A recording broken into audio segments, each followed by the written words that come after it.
പ്രമുഖന്മാരുണ്ട്, സാധാരണക്കാരുമുണ്ട്. ഖദീജ ബീവിന്റെ വീട്ടിലാണ് പന്തലും കാര്യങ്ങളൊക്കെ റെഡിയായി നിൽക്കുന്നത്. കല്യാണമൊക്കെ കഴിഞ്ഞു. നമ്മൾ ഇന്നലെ ആ വിഷയങ്ങളൊക്കെ പറഞ്ഞിരുന്നു. ആളുകളെല്ലാരും ഭക്ഷണം കഴിക്കുമ്പോൾ ഖദീജ ബീവിന്റെ വീട്ടിന്റെ പൂമുഖത്ത് മഹാനായ സയ്യിദുന മുഹമ്മദുർ റസൂലുള്ളാഹി സ്വല്ലല്ലാഹു അലൈഹി വസല്ലം തങ്ങൾ മണവാളനായിരിക്കാണ്. ഹംസ റളിയല്ലാഹു അൻഹു, അബ്ബാസ് തങ്ങൾ അടക്കമുള്ള പുത്രന്മാര്, എളാപ്പ മുത്താപ്പമാരൊക്കെയും കൂടെയുണ്ട്. അവരെല്ലാവരും ഉണ്ട്. ഖദീജ ബീബി റളിയല്ലാഹു തആല അൻഹയാണെങ്കിൽ ഇഷ്ടപ്പെട്ട ഭർത്താവ് അല്ലെങ്കിൽ ഇഷ്ടപ്പെട്ട ഒരാളെ, ഏറ്റവും വലിയ ആത്മീയതയുള്ള സ്വഭാവമുള്ള ഒരാളെ ഭർത്താവായി കിട്ടിയ സന്തോഷത്താൽ വീട്ടിന്റെ ഉള്ളിൽ നല്ല ആനന്ദത്തിലാണ്. ഹബീബായ സ്വല്ലല്ലാഹു അലൈഹി വസല്ലം തങ്ങൾ ഈ ഭക്ഷണവും തിരക്കൽ ഇങ്ങനെ നോക്കിക്കൊണ്ടിരിക്കുന്നതിന്റെ ഇടയിലാണ് പെട്ടെന്ന് കല്യാണ പന്തലിലൂടെ ഒരു പ്രായമുള്ള പെണ്ണുങ്ങൾ കയറി വരുന്നത്. കണ്ടാൽ തന്നെ അത്യാവശ്യം കീറിപ്പാറിയ വസ്ത്രമാണുള്ളത്. സുബ്ഹാനല്ലാഹ്, കണ്ടാൽ തന്നെ വളരെ സങ്കടപ്പെടുത്തുന്ന കോലത്തിലാണ്. ഒരു പ്രച്ഛന്ന വേഷം പോലുള്ള ഒരു കാലമാണ്. അധികം ആളും അക്കാലത്ത് അങ്ങനെ, എന്നാൽ പോലും കുറച്ചുകൂടി മോശമായ അന്തരീക്ഷത്തിലാണ് ഉള്ളത്. മാത്രമല്ല, ചവിട്ടുന്ന സ്ഥലത്ത് കാലെടുക്കുമ്പോൾ രക്തം പൊടിഞ്ഞ രക്തത്തിന്റെ അടയാളം കാണുന്നുണ്ട്. എവിടെയോ വെച്ച് കാല് കുത്തിയിട്ട് രക്തം വരുന്നുണ്ട്. അല്ലാഹുവിന്റെ ഹബീബ് സ്വല്ലല്ലാഹു അലൈഹി വസല്ലമയുടെ കല്യാണത്തിന് ഒരാൾ വന്നതാണ്. പന്തലിൽ കയറിയിട്ട് അങ്ങോട്ടും ഇങ്ങോട്ടെല്ലാം നോക്കുകയാണ് ഈ പ്രായമുള്ള ഉമ്മ. ആരും പരിഗണിക്കുന്നില്ല. VVIP കളുള്ള സ്ഥലത്ത്, പ്രത്യേകിച്ച് പാവപ്പെട്ടവന്മാർ ആരും പരിഗണിക്കൂല. സാമ്പത്തിക സ്കൈൽ വെച്ചിട്ടല്ലേ ആളുകളെ അളക്കുന്നത്. ആരും പരിഗണിക്കാതിരുന്നപ്പോൾ വിഷണ്ണയായി പരിഭ്രമിച്ചു നിൽക്കുന്ന ഈ ഉമ്മ അൽ അമീനായ സ്വല്ലല്ലാഹു അലൈഹി വസല്ലം തങ്ങളൊന്ന് നോക്കിയപ്പോഴോ കണ്ടു മറന്നതുപോലെ ഒന്നുകൂടി നോക്കിയപ്പോൾ പെട്ടെന്ന് ചാടി എഴുന്നേൽക്കുകയാണ്. എന്നിട്ട് ഈ പന്തലിലൂടെ ഹബീബായ സ്വല്ലല്ലാഹു അലൈഹി വസല്ലം തങ്ങൾ നടക്കാണ്. പരിഭ്രമിച്ച് നിൽക്കുന്ന പ്രായമുള്ള ഉമ്മാന്റെ കൈ പിടിച്ചിട്ട് നെഞ്ചോട് ചേർത്ത് വെച്ചിട്ട് ഹബീബായ സ്വല്ലല്ലാഹു അലൈഹി വസല്ലം തങ്ങൾ വിളിക്കുന്നു, ഉമ്മാ. ഹബീബായ സ്വല്ലല്ലാഹു അലൈഹി വസല്ലം തങ്ങൾ ഈ ഉമ്മാന്റെ കൈയും പിടിച്ചിട്ട് നേരെ വീട്ടിലേക്ക് നടക്കുമ്പോൾ ചുറ്റുഭാഗത്തുള്ള ആളുകൾ കരുതുന്ന ആരാണ് ഈ അൽ അമീന്റെ ഉമ്മ? 19 കൊല്ലം മുൻപ് മരണപ്പെട്ടു പോയ ആമിനയാണ്, വഹബിന്റെ മകള്. കല്യാണ ദിവസം ഇടുന്ന ഒരു ഉമ്മ വന്നത്. ആരും അങ്ങനെ ശ്രദ്ധിച്ചില്ല. ഹബീബായ സ്വല്ലല്ലാഹു അലൈഹി വസല്ലം വീട്ടിലേക്ക് കൊണ്ടുപോയി പൂമുഖത്ത് നിന്ന് വീട്ടിന്റെ ഉള്ളിലേക്ക് വിളിക്കാണ് ഖദീജ. തോഴിമാർക്കിടയിൽ അടിച്ചു പൊളിച്ചത് കഴിയുന്ന മഹദിയായ ഖദീജ ബീബി റളിയല്ലാഹു തആല അൻഹാ ഓടി വന്നിട്ട് ചോദിക്കുന്ന, അൽ അമീൻ എന്നെ വിളിച്ചോ? കല്യാണം കഴിഞ്ഞിട്ട് ഭർത്താവിന്റെ ആദ്യത്തെ ആധികാരികമായ വിളിയാണ്. മുത്തുനബി സ്വല്ലല്ലാഹു അലൈഹി വസല്ലമ തങ്ങൾ പറയുന്നു, അൽ ഖദീജ, ഞാൻ വിളിച്ചിട്ടുണ്ട്. സുബ്ഹാനല്ലാഹ്. ഖദീജ ബീബി റളിയല്ലാഹു തആല അൻഹാ ഈ ഉമ്മയെ ശ്രദ്ധിക്കുന്നത്. ആകെ കോലം കെട്ട കോലത്തിലുള്ള ഒരു ഉമ്മന്റെ കൈയും പിടിച്ചിട്ടാണ് ഭർത്താവ് അൽ അമീൻ നിൽക്കുന്നത്. അപ്പൊ ചോദിക്കുന്ന, അൽ അമീനെ ആരാണിത്? മുത്തായ സ്വല്ലല്ലാഹു അലൈഹി വസല്ലമ തങ്ങൾ ഖദീജ ബീവിനോട് പറയുന്നു, ഖദീജ, ഇതാണ് 4 വയസ്സ് വരെ എന്നെ പൂറ്റി വളർത്തിയ, 2 വയസ്സ് വരെ എനിക്ക് മുലയൂട്ടി തന്ന എന്റെ ഉമ്മ ഹലീമ. ഹലീമത്തു സഅദിയ റളിയല്ലാഹു തആല അൻഹയാണ്. ഖദീജ ബീബി റളിയല്ലാഹു തആല അൻഹയോട് മുത്തായ സ്വല്ലല്ലാഹു അലൈഹി വസല്ലമ തങ്ങൾ പറയുന്നു, ഖദീജ, ഉമ്മക്ക് നല്ല സമാധാനത്തിന് അവർക്ക് വിശ്രമിക്കാനുള്ള സൗകര്യം ഏർപ്പെടുത്തി കൊടുക്കേണ്ടതുണ്ട്. ഹലീമ ബീവിയോട് ചോദിക്കുന്ന, ഉമ്മ എവിടെ നിന്നാണ് എത്തിയത്, എങ്ങനെയാണ്, എന്തൊരവസ്ഥയാണ് ഇത്? ഹലീമത്തു സഅദിയ റളിയല്ലാഹു അൻഹ പറയുന്നു, മോനെ, പഴയ കാലം പോലെയല്ലോ, പ്രായമായി പോയി. അന്നൊക്കെയും മുല കുടിക്കാൻ വേണ്ടിയുള്ള കുട്ടികൾ ഉണ്ടാകുമ്പോ ആ നിലക്കെങ്കിലും ഒരു വരുമാനം ഉണ്ടാകുമായിരുന്നു. സ്വന്തം കുട്ടി ഉണ്ടാകുമ്പോഴല്ലേ മറ്റു കുട്ടികൾക്ക് മുല കൊടുക്കാൻ പറ്റുള്ളൂ. പ്രായം കഴിഞ്ഞാൽ പിന്നെ ആ പരിപാടി നടക്കൂലല്ലോ. മറ്റ് പല മാർഗങ്ങളും എല്ലാം മുടങ്ങിപ്പോയി. എന്നാൽ നാട് തന്നെ ഏകദേശം പട്ടിണി കിടക്കുന്ന അവസ്ഥയിലാണ്. കൂട്ടത്തിൽ ഏറ്റവും പാവപ്പെട്ട കുടുംബമായിട്ടുള്ളത് ഞാനാണ്. മക്കയിലൊക്കെ വന്നിട്ട്, ടൗണിലൊക്കെ വന്നിട്ട് പോകുന്ന ആളുകളിൽ നിന്നാണ് വിവരമറിഞ്ഞത്. അവര് ഞങ്ങളോട് പറഞ്ഞു, ഹലീമ, നീ പണ്ട് മുല കൊടുത്ത 10-20 കൊല്ലം മുൻപ് മുല കൊടുത്ത അൽ അമീൻ എന്ന് മക്കാര് വിളിച്ച് ആദരിക്കുന്ന ഒരു ചെറുപ്പക്കാരനില്ലേ, ആ അബ്ദുൽ മുത്തലിബിന്റെ മകന്റെ മകൻ, ആ കുട്ടിയുടെ അല്ലെങ്കിൽ ആ മകന്റെ കല്യാണമാണ് ഇന്ന ദിവസം. അതുകൊണ്ട് നിങ്ങൾ അവിടെ പോയാൽ കല്യാണത്തിന് വധുവായി വരുന്നത് മക്കയിലെ ഏറ്റവും വലിയ പണക്കാരിയായ ഖദീജയാണ്, ഖുവൈലിദിന്റെ മകളാണ്. നല്ല ഭക്ഷണം ഒരുക്കിയിട്ടുണ്ടെന്നാ കേട്ട്, നിങ്ങൾ പോയാൽ നിങ്ങൾക്ക് ഭക്ഷണം കിട്ടും, പറ്റുമെങ്കിൽ കൊണ്ടുവരാനും പറ്റും. അങ്ങനെ പ്രേരിപ്പിച്ചപ്പോൾ, മോനെ, നിന്റെ കല്യാണത്തിൽ വെറുതെ ഒരു ദുശകനം പോലെ കയറി വന്നതല്ല. ഉള്ളതിലുള്ള നല്ല വസ്ത്രമാണ് ധരിച്ചത്. കാലിലണിയാൻ ചെരുപ്പില്ലാത്തതിനാൽ നടന്നു വരുന്ന വഴിയിൽ എവിടെയോ കല്ല് കയറിയിട്ടാണ് കാലിൽ രക്തം പൊടിയുന്നത്. സുബ്ഹാന ജല്ല ജലാലു. ഹബീബായ സ്വല്ലല്ലാഹു അലൈഹി വസല്ലമ തങ്ങളോട് പറയാണ്, മോനെ, ഈ കല്യാണ ദിവസം ഞാൻ വന്നത് സങ്കടമായി പോയോ നിനക്ക്? ഹബീബായ തങ്ങളെ മുന്ന് ഹലീമ ബീവി കണ്ണങ്ങ് നിറഞ്ഞപ്പോൾ മുത്തായ സ്വല്ലല്ലാഹു അലൈഹി വസല്ലമ തങ്ങൾ ഹബീബായ തങ്ങളുടെ പരിശുദ്ധമായ കരങ്ങൾ കൊണ്ട്, ആപ്പിൾ പൂ പോലെ മൃദുലമായ കരങ്ങൾ കൊണ്ട് ഹലീമത്തു സഅദിയ റളിയല്ലാഹു അൻഹയുടെ കവിൾത്തടത്തിലൂടെ അരിച്ചിറങ്ങുന്ന കണ്ണീർ കണങ്ങൾ ഒപ്പിക്കൊടുത്തിട്ട് മുത്തായ സ്വല്ലല്ലാഹു അലൈഹി വസല്ലമ തങ്ങൾ പറയുന്നു, ഉമ്മ അങ്ങനെ പറയരുത്. എന്റെ ഞരമ്പിലോടുന്ന രക്തത്തിൽ ഉമ്മാന്റെ മുലപ്പാലിന്റെ അംശമുണ്ട്. ഖദീജ ബീവിയോട് പറയുന്നു, ഉമ്മ വന്നത് വലിയ സന്തോഷമാണ്, അതുകൊണ്ട് ഉമ്മക്ക് കുളിക്കാൻ സൗകര്യം ചെയ്തു കൊടുക്കൂ, ഉമ്മക്ക് നേരെ നിറച്ച് ഭക്ഷണം കൊടുക്കൂ, ഉമ്മക്ക് നല്ല വസ്ത്രമണിയിക്കൂ. ഭർത്താവിന്റെ വളർത്തുമ്മയെ കിട്ടിയ സന്തോഷത്തിൽ മഹതിയായ ഖദീജ ബീവി റളിയല്ലാഹു തആല അൻഹാ കുളിക്കാനുള്ള ഏർപ്പാട് ചെയ്തു കൊടുത്തു. തന്റെ വിവാഹത്തിന് വാങ്ങിവെച്ച നല്ല വസ്ത്രങ്ങൾ ഒരു വസ്ത്രമെടുത്ത് ഹലീമ ബീവി കണിയിച്ചു കൊടുത്തു. വയറ് നിറച്ച് ഭക്ഷണം കൊടുത്തപ്പോൾ ഉള്ളിലേക്ക് കയറിപ്പോയ കണ്ണുകളിലും തിളക്കം വന്നതുപോലെ ഖദീജ ബീവി റളിയല്ലാഹു ഹലീമത്തു സഅദിയ റളിയല്ലാഹു തആല അൻഹ കുറേ സമയം അവിടെ കഴിച്ചു കൂട്ടിയിട്ട് മുത്തായ സ്വല്ലല്ലാഹു അലൈഹി വസല്ലമ തങ്ങളോട് പറയാണ്, പൊന്നുമോനെ, തിരിച്ചു പോകാണ്. നിന്റെ വാപ്പ, മുലകുടിയിലുള്ള വാപ്പ ഹാരിസ് രോഗത്തിൽ കിടക്കുകയാണ്, ക്ഷീണിതനാണ്. മക്കൾക്കൊന്നും പണിയില്ല, നിന്റെ സഹോദരന്മാർക്കൊക്കെ പ്രയാസമുണ്ട്. ഒരൽപ്പം ഭക്ഷണം കൊണ്ടുപോകാൻ പറ്റുമോ? ഹബീബായ സ്വല്ലല്ലാഹു അലൈഹി വസല്ലമ തങ്ങൾ ഖദീജ ബീവിയോട് ചോദിക്കുന്നു, ഖദീജ, ക്ഷണിക്കാതില്ല അറിഞ്ഞിട്ട് വന്ന ഉമ്മ കല്യാണത്തിനെത്തിയത് വലിയ സന്തോഷമല്ലേ? ഈ കോലത്തിൽ വന്ന ഉമ്മക്കൊന്നും കൊടുക്കാതെ, കല്യാണ സമ്മാനമൊന്നും കൊടുക്കാതെ തിരിച്ചയക്കുന്നത് എങ്ങനെയാണ്? നമുക്ക് ഉമ്മാക്ക് എന്തെങ്കിലും കൊടുക്കണ്ടേ എന്നാണ് ഖദീജ ബീവിയോടുള്ള ചോദ്യം.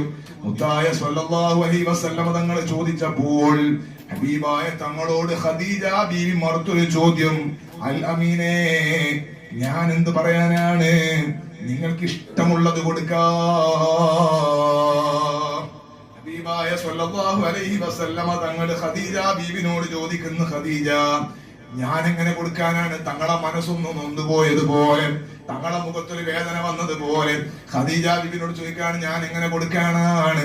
ഞാൻ ദരിദ്രനല്ല, ഒന്നും ഇല്ലാത്ത ആളല്ലേ എന്നാണ് ചോദ്യം. സുബ്ഹാനല്ലാഹ്. കല്യാണ ദിവസം ഹബീബായ തങ്ങളത് പറഞ്ഞപ്പോൾ ഖദീജ ബീവി റളിയല്ലാഹു തആല അൻഹ ഹബീബായ തങ്ങളോട് പറയുന്ന, അമീനേ, അങ്ങനെ പറയാൻ പാടില്ല. എന്റെ സമ്പത്ത് മുഴുവനും ഞാൻ അങ്ങക്ക് സമർപ്പിച്ചു കഴിഞ്ഞു. ഇനി ഇതിൽ ഇടപാട് നടത്തുമ്പോൾ, എന്റെ സമ്പത്തിൽ ഇടപാട് നടത്തുമ്പോൾ ഞാൻ അങ്ങയോട് ചോദിക്കാതൊന്നും ചെയ്യില്ല. അതേ സമയത്ത് നിങ്ങൾ ഇടപാട് നടത്തുമ്പോൾ ഞാൻ അറിയേണ്ടതില്ല, എന്നോട് ചോദിക്കേണ്ടതില്ല. ഇഷ്ടമുള്ളതുപോലെ കൈകാര്യം ചെയ്യാവുന്നതാണ്. കല്യാണത്തിന്റെ രാത്രിയിൽ, അതാ കഴിഞ്ഞ രാത്രിയിൽ ഖുറൈശികളോട് ഇത് പ്രഖ്യാപിച്ചിട്ടുണ്ട് നമ്മൾ മുനിയാന്ന് പറഞ്ഞിരുന്നു. ഹബീബായ സ്വല്ലല്ലാഹു അലൈഹി വസല്ലമ തങ്ങളോട് നേരത്തെ തന്നെ പറയാണ്, എന്റെ സമ്പത്ത് മുഴുവനും ഞാൻ നിങ്ങൾക്ക് തന്നിരിക്കുന്നു, ഇഷ്ടമുള്ളതുപോലെ കൈകാര്യം ചെയ്യാം. ഹബീബായ സ്വല്ലല്ലാഹു അലൈഹി വസല്ലമ തങ്ങൾ എന്നാലും ഖദീജ ബീവിനോട് ചോദിക്കുന്ന, ഒരു 40 ആടുകളെ കൊടുക്കാമോ? അന്നത്തെ സമ്പത്താണത്. ഒരു 40 ആടുകളെ ഹലീമത്തു സഅദിയക്ക് ഉമ്മക്ക് കൊടുക്കാമോ എന്നാണ് ചോദ്യം. ഖദീജ ബീവി റളിയല്ലാഹു അൻഹ പറയും, 40 ആടുകളെ ക്ലിപ്തമാക്കേണ്ടതില്ല. ഒരു ഭാഗം കാണിച്ചിട്ട് പറയുന്ന, ആ ഭാര്യയിലുള്ള ആടുകൾ അങ്ങനെ തന്നെ കൊടുക്കാം. ആടിനെ മേയ്ക്കുന്ന ആട്ടിടയനെ കൊടുക്കാം. ആടിനെ അറുത്ത് ഭക്ഷണം പാചകം ചെയ്യുന്ന ഒരു വേലക്കാരനെ കൂടുതൽ കൊടുക്കാം. ഹബീബായ സ്വല്ലല്ലാഹു അലൈഹി വസല്ലമ തങ്ങളുടെ കല്യാണ സമ്മാനമായി ഖദീജ ബീവി റളിയല്ലാഹു അൻഹ മുത്തായ തങ്ങളോട് ചോദിക്കുന്ന, സന്തോഷമായോ? ഹബീബായ തങ്ങൾ പറയുന്നു, ഉമ്മ നടന്നു വന്നിട്ട് കാലിൽ പരിക്കുണ്ട്. ഉമ്മ എങ്ങനെയാണ് നടന്നിട്ട് തന്നെ തിരിച്ചയക്കുന്നത്? അതുകൊണ്ട് ഉമ്മാക്കൊരു വാഹനം കൊടുത്തൂടെ നമുക്ക്? ഹബീബായ തങ്ങളോട് ഖദീജ ബീവിന്റെ ചോദ്യം, അൽ അമീനെ, നിങ്ങളല്ലേ പറഞ്ഞത് നിങ്ങളുടെ ശരീരത്തിൽ ഓടുന്നത് ഉമ്മാന്റെ മലപ്പാലിന്റെ അംശമുള്ള രക്തമാണ്. അവിടത്തെ ഉമ്മ നമ്മളെല്ലാം രണ്ടാളെ ഉമ്മയല്ലേ? ഉമ്മന്റെ സന്തോഷം മക്കളെ അഭിമാനമല്ലേ?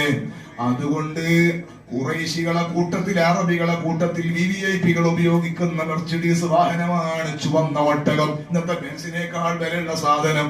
ചുവന്ന ഒട്ടകങ്ങളിൽ ഒരു ഒട്ടകത്തെ തന്നെ അങ്ങയുടെ ഉമ്മാക്ക് നമ്മുടെ വിവാഹ സമ്മാനമാക്കാം. സുബ്ഹാന ജല്ല ജലാലു. ഹബീബായ സ്വല്ലല്ലാഹു അലൈഹി വസല്ലമ തങ്ങളുടെ വജ്ഹിങ്ങനെ കത്തി പ്രകാശിക്കുകയാണ്. അന്ത ശംസുൻ അന്ത ബദ്റുൻ അന്ത നൂറുൻ ഫൗഖ നൂർ അന്ത ഇക്സീറുൻ വഗാലി അന്ത മിസ്ബാഹു സുദൂർ യാ നബി സലാം അലൈക്കും യാ റസൂൽ സലാം അലൈക്കും യാ ഹബീബ് സലാം അലൈക്കും സ്വലവാതുല്ലാഹി അലൈക്. മുത്തായ തങ്ങളെ ഹദറത്തിലേക്ക് ഈ മദ്ഹിന്റെ മജ്ലിസിന്റെ ഈ നല്ല സമ്മാനം, നല്ല റാഹത്തുള്ള ഹദിയയായി, തങ്ങൾ സ്വീകരിക്കുന്ന ഹദിയയായി, തങ്ങൾ പരിഗണിക്കുന്ന സലാമായി നീ ഒന്ന് എത്തിക്കണേ അല്ലാഹ്. മുത്തായ സ്വല്ലല്ലാഹു അലൈഹി വസല്ലമ തങ്ങളെ യഖദത്തിലും മനാമിലും ഈ മദ്ഹിന്റെ ബറക്കത്ത് കൊണ്ടൊന്ന് കാട്ടിത്തരണേ അല്ലാഹ്. നിങ്ങളെ ഖൽബെല്ലാം തങ്ങളെ മദ്ഹിലായി നീ ഒന്ന് ശുദ്ധീകരിച്ചു തരണേ അല്ലാഹ്. തെറ്റുകൾ ചിന്തിക്കാത്ത ഖൽബായി, തെറ്റുകൾ കാണാൻ ഭാഗ്യമില്ലാത്ത കണ്ണായി, കുറ്റങ്ങൾ പറയാത്ത നാവുകളായി ഞങ്ങളുടെ നാവുകളെയും കണ്ണിനെയും ഖൽബെല്ലാം ഒന്ന് പരിവർത്തിപ്പിച്ചു തരണേ അല്ലാഹ്. ഖദീജ ബീവി റളിയല്ലാഹു തആല അൻഹ മുത്തായ സ്വല്ലല്ലാഹു അലൈഹി വസല്ലം തങ്ങളുടെ ഉമ്മാക്ക് സമ്മാനം പ്രഖ്യാപിച്ചപ്പോൾ ഹബീബായ തങ്ങളുടെ സ്വത്തായിട്ട് കൊടുത്തതാണ്. തങ്ങളുടെ കല്യാണ സമ്മാനമായി പ്രഖ്യാപിച്ചപ്പോൾ ഹബീബായ തങ്ങളുടെ മുഖം പ്രകാശിക്കുകയാണ്.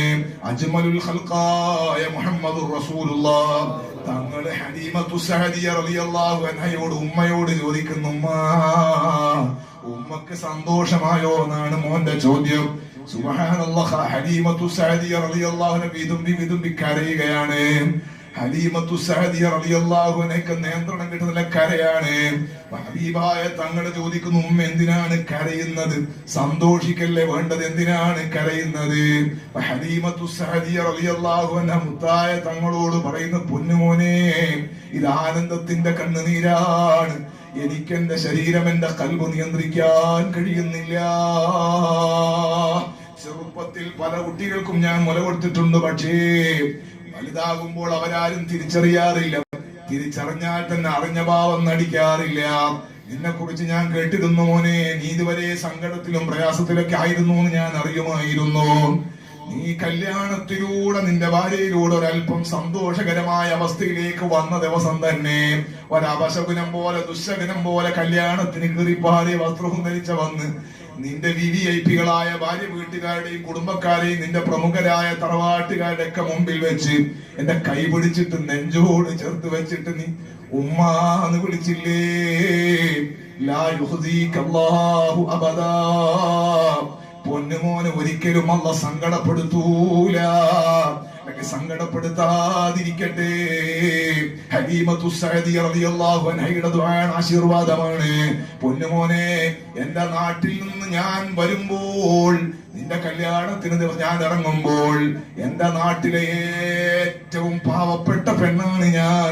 പാവപ്പെട്ട കുടുംബത്തിലാണ് ഞാൻ ഉള്ളത്. ഒരു നേരത്തെ ഭക്ഷണം കിട്ടിയാൽ വലിയ ഹൈറാകുമെന്ന് കരുതിയിട്ടാണ് വന്നത്. പക്ഷെ തിരിച്ചു പോകുമ്പോൾ എനിക്ക് ആലോചിക്കാൻ കഴിയുന്നില്ല. 40-ലേറെ ആട്ടിൻ പറ്റങ്ങളും ആടിനെ നയിക്കുന്ന ആട്ടിടയനും വേറൊരു വേലക്കാരനും എന്ന് മാത്രമല്ല, വലിയ വിവിഐപികളായ അറബികൾ ഉപയോഗിക്കുന്ന കോടീശ്വരന്മാര് മാത്രം യാത്ര ചെയ്യുന്ന ചുവന്ന ഒട്ടകത്തിന്റെ മേലെ, ഒട്ടകക്കട്ടിൽ നിയന്ത്രിക്കാൻ പറ്റുന്ന, ഒട്ടകത്തിനെ നിയന്ത്രിക്കാൻ പറ്റുന്ന ഒട്ടകക്കാരൻ ഡ്രൈവറും കൂടെ എന്നെ ഇങ്ങനെ എന്റെ നാട്ടിലേക്ക് കൊണ്ടുപോകുന്നത് എനിക്ക് തസവ്വുറാകുന്നില്ല. സുബ്ഹാന ജല്ല ജലാലു.